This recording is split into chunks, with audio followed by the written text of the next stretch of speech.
I don't understand, but to this day, there are people who are still doing informal sales of property. What do I mean by this?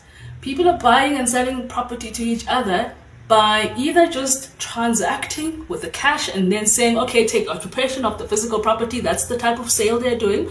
Alternatively, you're still seeing people go to the police station to draft affidavits, and then the other one will give this one money, and then that will be the end of it. Nothing further is done. No documents are drafted. No transfer takes place.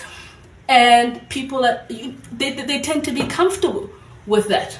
Listen, problem number one is that a property sale has to be documented. So by doing all of this money exchange and police station affidavits, already you have not complied with the law. This is not a proper sale already, right? And number two, as the person who has given someone money in exchange for physical occupation of a property, because this is what you have done instead of buying, right?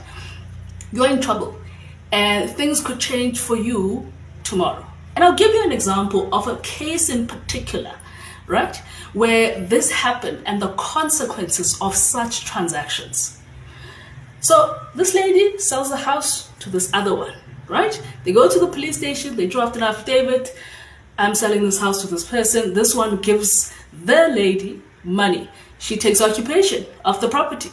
Fast forward.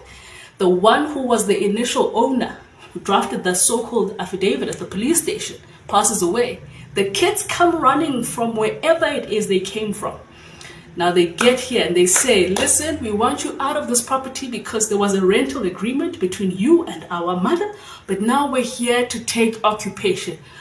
Big problem. This one says, that's impossible. I paid for this property. In fact, there was no proof of payment to begin with. And number two, I bought this property. There's proof of that. Where's the proof? It's an affidavit. Is this helpful? A big no-no. It's a sabotage because it doesn't prove anything. It's not sufficient for a property sale. I'm just going to fast forward this so that you can get the end story here. It happened that those girls instituted action against that particular lady who said bought the property. And let me tell you now, she is no longer in the vicinity. She's out of that property. Took a while, but she's out of that property because that was not a proper sale to begin with. And number two, now she was trying to sue the other ladies for the money which she spent. She struggled to provide the proof, right? Because money was paid in cash. Another big problem. Stay away from informal property transactions.